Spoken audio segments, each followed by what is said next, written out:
সবাইকে প্রণাম, আমার ভালোবাসা। তোমরা ভালো থাকো, আনন্দে থাকো, শান্তিতে থাকো। ঈশ্বরের কাছে এটাই প্রার্থনা। আমাকে একজন বলল যে সবসময় ঈশ্বরকে এনে তো থাকি, ঈশ্বরকে এনে থাকলে কি দুঃখ কষ্ট হয় না? হয়তো সে ঈশ্বরকে নিয়ে থাকলেও দুঃখ কষ্ট হবে, ঈশ্বরকে নিয়ে না থাকলেও দুঃখ কষ্ট আসবেই। এটা জগতেরই নিয়ম। সূর্য উঠবে, রাতও হবে, এইভাবেই চলে সব কিছু। গতানুগতিক, যেমন চাকার মতন, যেমন গাড়ির চাকা ঘুরছে, সেরকম এই আমাদের জীবনটা এইভাবেই একটার পর একটা আসে। সুখের পরে দুঃখ, দুঃখের পরে সুখ, এরকম করে আসে। কিন্তু কি হয়, যেটা দুঃখ মানে যেটা আমার মনের সাথে মিলল না, সেটাকে আমি দুঃখ কষ্ট করে মনে করি। তখনই আমরা কি হই, বিচলিত হয়ে যাই। চিন্তাগুলি আমাদের ডিসব্যালেন্স হয়, চিন্তাগুলি এমনভাবে আসে যেটা আমাদের জন্য সঠিক হয় না। আমরা চঞ্চলামির জন্য চিন্তাগুলি যখন খারাপ মানে উল্টাপাল্টা করি, তখন যেই দুঃখটা আসলো বা যেই সমস্যাটা আসলো, ওটা একটা বিশ্রী ভাব নিয়ে নেয়। কিন্তু ঈশ্বরকে নিয়ে থাকলে কি হয়, ঈশ্বরকে নিয়ে থাকলে তখন কি হয়, তখন আমরা মানে বিশ্রীভাবে, চঞ্চলামিত থাকে না, তাই আমাদের চিন্তাগুলো খুব ঠান্ডাভাবে আসে। চিন্তাগুলি সব চিন্তাগুলি একদম ঈশ্বর যেন ঠিক একটা একটা করে আমাদের জন্য চিন্তাগুলি দিচ্ছেন, আমরা এইভাবে কাজ করছি। সমস্যাগুলিকে সমস্যা মনে হয় না, তখন তখন দেখবে সব কিছু আস্তে আস্তে ঠিক হয়ে যায়। সব কিছু সময়েরই ব্যাপার। আস্তে আস্তে চিন্তাগুলি ঠিক হয়ে যায়, তখন আমরা ওই প্রবলেমটাকে আমরা একদম এলোঝেলো করে দিই না। আর ঈশ্বরকে নিয়ে না থাকলে কি হয় জানো, চিন্তাগুলি এলোঝেলো হয়, সমস্যাটা আসলে আমরা একদম বিচলিত হয়ে যাই। এই কি করব কি না করব, উরুস তুল করি, তখন আরও সমস্যাটা বেড়ে যায়। কিন্তু আমরা যখন শান্ত থাকবো, তখন আমরা সব কিছু সুন্দরভাবে হ্যান্ডেল করতে পারবো। এটা হলো ডিফারেন্স ঈশ্বরকে নিয়ে থাকার আর না থাকার। ঈশ্বরকে নিয়ে ঈশ্বর তো আমাদের ভিতরে আছেনই, আমরা ওনাকে সরিয়ে নিজেরা কর্তা হিসেবে এসে পড়ি সব কিছুতে, তখনই কিন্তু বিশৃঙ্খলা হয়। যখন আমরা সব কিছু, ভালো মন্দ সব কিছু তার উপর নির্ভর করবো, ঠাকুর তুমি দেখো, তুমি তো আছো আমার, তখন কিন্তু সমস্যা একই থাকবে, দুঃখ কষ্ট একই থাকবে, কিন্তু ওটা তখন স্মুথলি পার হয়ে যায়। ঈশ্বর যেন কোলে করে আমাকে ওই জায়গাটা পার করে দিলেন, এটা হয়। এই জন্য আমাদের সবসময় ঈশ্বর, যদি তা না হতো বলো, তবে এত এত মহাপুরুষ অবতার পুরুষরাকে এমনি বলে গেছেন যে ঈশ্বরকে নিয়ে থাকো, ঈশ্বরকে নিয়ে চলো, ঈশ্বরের ভজনা করো, তার নাম করো, তার ধ্যান করো, এমনি বলে গেছেন সবাই। সব মহাপুরুষ অবতার পুরুষরা একটাই কথা বলে গেছেন, ওনারা তো মিথ্যা বলবেন না, না? তাই আমাদের ঈশ্বরকে নিয়ে থাকতে হয়। ঈশ্বরকে নিয়ে থাকাকে, ঈশ্বর আমাদের মধ্যেই আছেন, আমরা ওটাকে নিরাকার ঈশ্বরকে আমরা ধরতে পারবো না, পারি না, কোথায় ধরবো?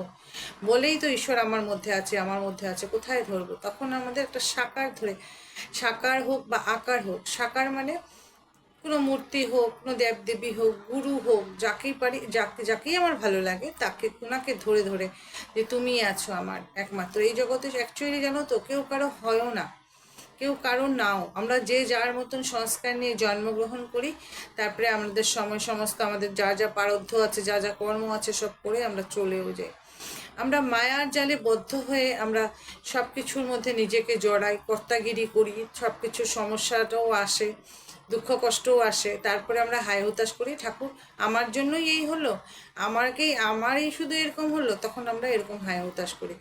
কিন্তু তা না, আমরা দেখো, এই জগৎ যখন সাধু সন্তরা কে এমনি এমনি কে সাধু হতে পারে, সংসার ছাড়তে পারে, ওনারা আগে বোঝেন যে এই জগতে কেহ কারো না, সবাই যার যার তার তার মতন। যদি তাই না হতো, বাড়ির 4টা বাচ্চা 4 মতো কম হতো না, একই মা বাবার। আমি আরেকদিনও বলছি এই কথা। তো অ্যাকচুয়ালি যে যার মতন আসে, তার তার কর্ম করে, তার তার পারদ্ধ যা ভোগ আছে সব কিছু সেরে আমরা আবার চলে যাই। তো যেহেতু মনুষ্য জন্মটা পেয়েছি, আর এই মনুষ্য জন্মেরতেই আমাদের ঈশ্বর অনুভব করার একটা ভীষণ বড় একটা সুযোগ, তো আমরা কেন এটা হাতছাড়া করব? তার জন্য আমাদের ঈশ্বরকে নিয়ে থাকলে, তাকে ডাকতে ডাকতে, তাকে ধ্যান করতে করতে, উনি ঠিক একদিন না একদিন একদম সাড়া দেনই দেন, যে এই সত্যি সত্যি আমরা একদিন না একদিন ঈশ্বর অনুভব করতেই পারবো। তখন কি হবে, ঈশ্বর অনুভব করলে সিংহ গজায় না, বা আমাদেরকে, আমি আগেও বলছি, আমাদেরকে কেউ মেডেলও পড়াবে না, কিন্তু আমরা নিজেরা ভালো থাকবো। শত কিছুর মাঝখানেও আমরা হা হা করে হাসতে পারবো, আনন্দে থাকতে পারবো। কেন? কারণ ভিতর থেকে সেই শক্তিটা সবসময় আমার সাথে কাজ করবে। তখন আমরা যারা অনুভব করে ঈশ্বর, তাদের থেকে কারো কোনো হিত হয় না, হিত হতে পারে না, কারণ ঈশ্বর হতে দেন না। অহিত হতে পারেন না, কারণ ঈশ্বর অহিত হতে দেন না। তখন ওনারা জগৎ কল্যাণের জন্য যতটা পারে ততটা ওনারা করে যায়।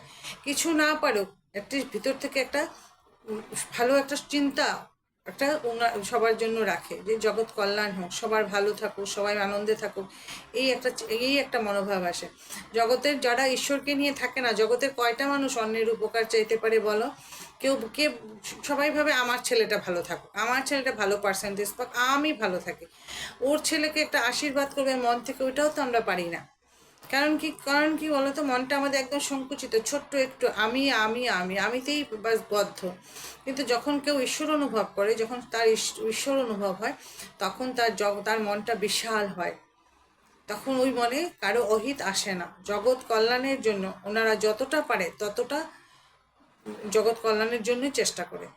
কারণ ওনারা জানেন এই জগতের মধ্যে আমিও, জগৎ কল্যাণের জন্য যদি করে ওটার মধ্যে আমিও পড়বো। কিন্তু আমরা কি করি, যখন নিজেরা শুধু স্বার্থটা দেখি, যখনই প্রার্থনা করি শুধু নিজের জগৎ কল্যাণের প্রার্থনা করি না।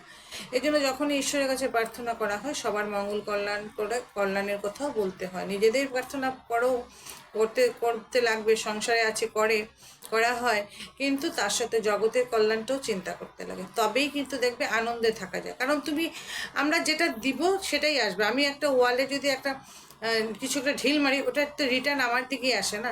ঠিক সেই রকম যখন ওনারা তখন বুঝে যান যে জিনিসটা, এই জগৎটা কিভাবে চলছে, কি ব্যালেন্সের উপরে চলছে।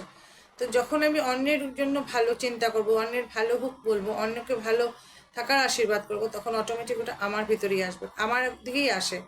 কারণ ওর তো ভালো হয়, তার সঙ্গে আমারও হয়। কেন? কারণ